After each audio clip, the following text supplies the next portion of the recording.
21ویں صدی اور آنے والا پاکستان، کوئی چاہے یا نہ چاہے، یہ اقبال کا پاکستان اور اقبال کی صدی ہے۔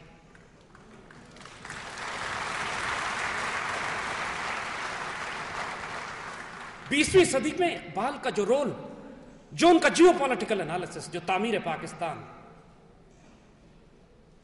جو حیرت انگیز کام اللہ تعالیٰ نے ان سے لیا۔ لوگوں نے اعتراض کیا اس فقیر پر کہ آپ جس مشن کو لے کے چلے تھے وہ کہاں مکمل کیا آپ نے؟ 1938 میں آپ کا انتقال ہوتا ہے، ابھی تو پاکستان ریزولوشن بھی پاس نہیں ہوئی۔ ہمارے علماء، بدنصیبی ہم کہتے ہیں اس امت کی، کہ ہمارے علماء اقبال کے مقابلے پر کھڑے ہو کر جا کر ایک عصبیت اور تعصب کی بنیاد پر کہ یہ داڑھی منڈا، یہ یورپ اور ویسٹ کے مغرب کی یونیورسٹی سے پڑھا ہوا، یہ آج ہمارے دین کی تشریح کرنے، آج امت کی قیادت کرنے، آج مفکر پاکستان، آج حکیم الامت کیسے بن کر آ گیا، یہ کام تو ہمارا ہے۔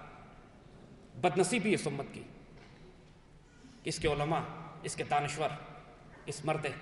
قلندر، اس مرد درویش سے متصادم ہو گئے۔ جب اقبال پر اعتراض کیا گیا کہ پاکستان تو بنا نہیں، کس خواب کی آپ بات کرتے تھے جو خطبہ الہ آباد میں آپ خواب دکھا کے گئے کہ میرا دل چاہتا ہے کہ شمال مغرب میں ایک اسلامی ریاست کا قیام وجود میں لایا جائے؟ جب طنز کیا ان کے اوپر تو وہ درویش بھی پھر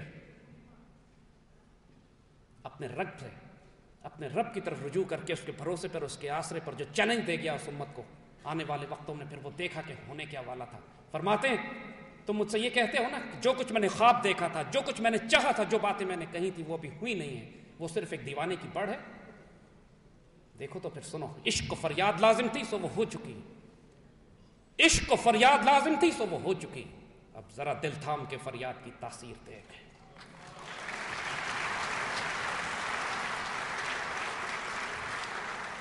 یہ ایک ہسٹورک امپاسبلٹی ہے، یہ تاریخ کے ناممکنات میں سے ہے کہ پاکستان کا بن جانا۔ 1937 میں خود اقبال قائد اعظم کو خط لکھتے ہوئے کہتے ہیں، دیکھیے انتقال سے 1 سال پہلے خط لکھتے ہوئے کہتے ہیں کہ مسلم لیگ کبھی بھی مسلمانوں کی قیادت نہیں کر سکتی جب تک وہ عوام الناس تک اپنے پیغام کو نہ پہنچائے۔ ابھی تک یہ صرف اشرافیہ میں کام کر رہی ہے، ایلیٹ میں، اور پھر ساتھ اس کی اسٹریٹجی اور ٹیکٹکس بھی بلڈ کرتے ہیں کہ اگر آپ یہ چاہتے ہیں کہ مسلمانوں کا ایک خطہ زمین بنے تو اس کے لیے جو آپ اجلاس بنائیں گے، جو مرکز بنائیں گے آپ، وہ خطہ زمین لاہور سے شروع کیجیے گا، آپ کے شہر سے۔ اس حد تک، اس ڈیٹیل تک قائد اعظم کو ہدایت دے کے جاتے ہیں، اور پھر یہ کہہ دیتے ہیں کہ دیکھو انگریز یہ کہتا ہے، ایک بڑے انگریز کا حوالہ دے کر کہ ہندوستان کی تقسیم 25 سال سے پہلے ممکن نہیں ہے، اور اس پر اس فقیر نے یہی چیلنج دیا تھا، عشق کو فریاد لازم تھی سو وہ ہو چکی۔ 25 سال سے پہلے تقسیم، 38 میں انتقال کرتے ہیں، 9 سال کے اندر ماشاءاللہ یہ پاکستان کی ریاست اللہ کا تحفہ، مدینہ ثانی ہمارے ملک پر۔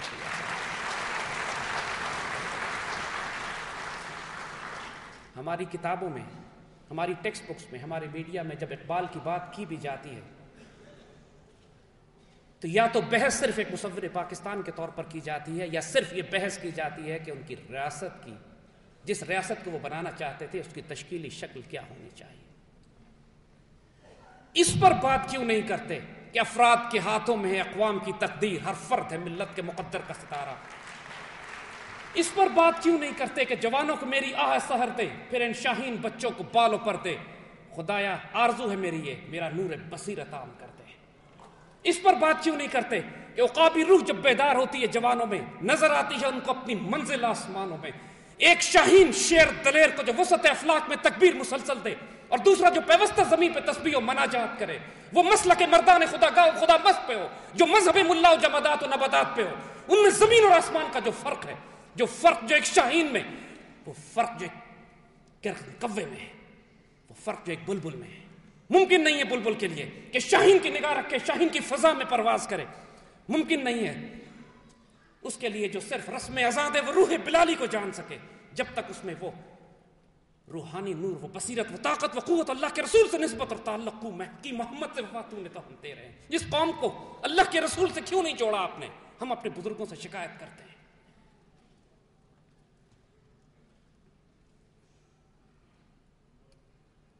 خواتین و حضرات، یہ اطمینان رکھیے اللہ کے فضل سے، اقبال اللہ تعالیٰ نے خیرات کے طور پہ نہیں بھیجے تھے ہمارے درمیان، وہ چندے اور ڈونیشن کے طور پہ نہیں دیے گئے تھے، وہ اللہ کا ایک خاص الخاص تحفہ تھا جو اس لیے دیا گیا تھا کہ وہ زندہ رود ہے، ہمیشہ زندہ رہنے والی ایک نہر، ایک چشمہ جس کا فیض جاری رہے گا انشاءاللہ۔ آج 21ویں صدی کے آغاز میں ایک نیا انقلاب برپا ہوا ہے، اور یہ انقلاب علماء نے نہیں، دانشوروں نے نہیں، مفکروں نے نہیں، اساتذہ نے نہیں، ان نوجوانوں نے برپا کرنا ہے اور کرنا شروع کر دیا ہے جن کو اقبال کی نور بصیرت عام کر دیا گیا ہے جن میں۔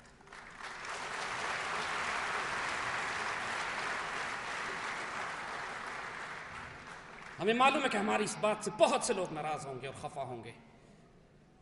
لیکن یہ وقت امت کی عزت اور آبرو اس وقت اسٹیک پہ لگی ہوئی ہے، اس وقت پاکستان کا مستقبل اسٹیک پہ ہے۔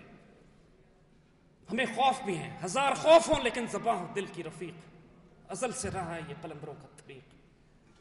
یہ نسل آپ نے پیدا کرنی ہے کہ جو حرام اور حلال کی تمیز جانتی ہو، جس کو یہ معلوم ہو کہ اس رزق سے موت اچھی ہے جس رزق سے آتی ہو پرواز میں کوتاہی، جس کو یہ سکھا دیا جائے کہ تمہاری حقیقت کا سر نہاں توحید میں ہے، لا الہ الا اللہ، جس کو یہ سکھا دیا جائے کہ تمہاری شہادت ہے مطلوب مقصود مومن ہے، جس کو یہ بتا دیا جائے، وہ نسل آپ نے پیدا کرنی ہے جس کی نشانی اقبال یہ بتاتے ہیں کہ نشان مرد مومن بتو گوئم، تم کو مرد مومن کی میں ایک نشانی دوں، جب موت کا وقت آتا ہے تو اس کے چہرے پہ مسکراہٹ آ جاتی ہے۔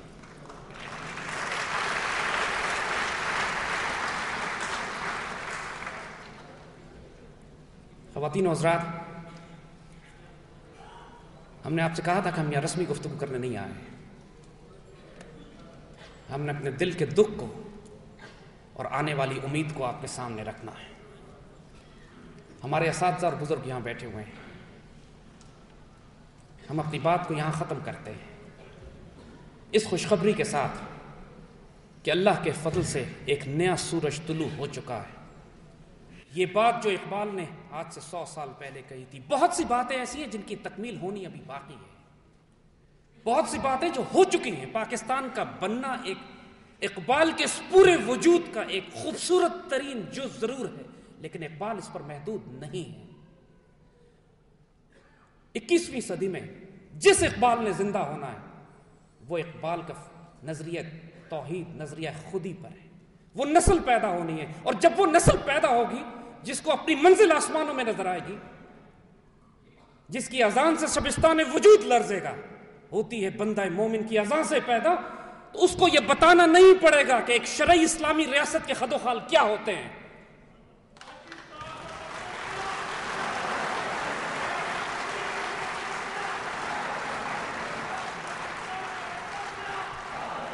وہ پاکستان جس کی تکمیل ہم نے لا الہ الا اللہ پہ کی تھی، جس کی تعمیر ہم نے لا الہ الا اللہ پہ کی تھی، اب اس کی تکمیل محمد رسول اللہ پہ کرنی۔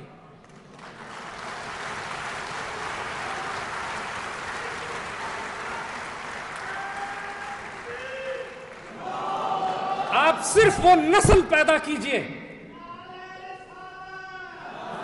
آپ وہ صرف وہ نسل پیدا کیجئے جو آپ وہ صرف وہ نسل پیدا کیجئے جس کے حکمران نگاہ بلند ہو، سخن دلواز ہو، جاں پر سوز ہو۔ آپ وہ نسل پیدا کیجئے جو قاری نظر آتی ہے لیکن حقیقت میں قرآن ہو۔ آپ کو اس کو سمجھانے اور بتانے کی ضرورت نہیں ہوگی کہ ریاست اسلامی کے خد و خال کیا ہوتے ہیں۔ انشاءاللہ یہ ہمارا مشن ہے، یہ ہمارا ویژن ہے، یہ ہماری تقدیر ہے جو ہمیں بتا دی گئی ہے۔ اور ہم پھر یہ بات کہتے ہیں آپ سے کہ ہم آپ سے دوبارہ ملیں یا نہ ملیں، ای فقیر باز آیت کے نہ آیت، دیگر دانائے راز آیت کے نہ آیت، یہ راز لیکن آپ اچھی طرح جان لیجئے کہ کچھ تقدیریں اقبال کی ہیں جو ظاہر ہو چکی ہیں،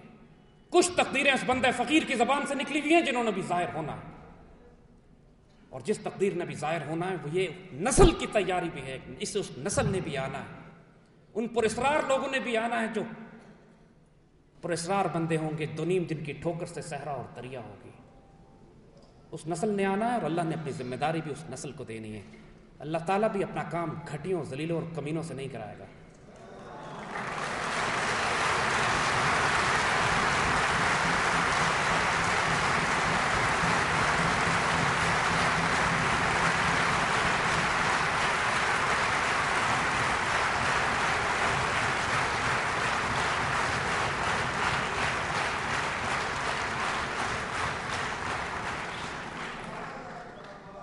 اللہ آپ کا حامی و ناصر ہو، اللہ پاکستان کا حامی و ناصر ہو، آنے والے شاندار مستقبل کا اپنے آپ کو اس کا حصہ بنائیے۔ یہ نہ ہو کہ قافلہ چلا جائے اور آپ صرف اس کی گرد راہ دیکھتے رہ جائیں۔ جو ہونا ہے وہ تو ہونا ہے۔ خوش نصیب ہوں گے وہ لوگ جو اس قافلے کا حصہ ہوں گے۔ جزاکم اللہ خیر، اللہ کے امان رحمت۔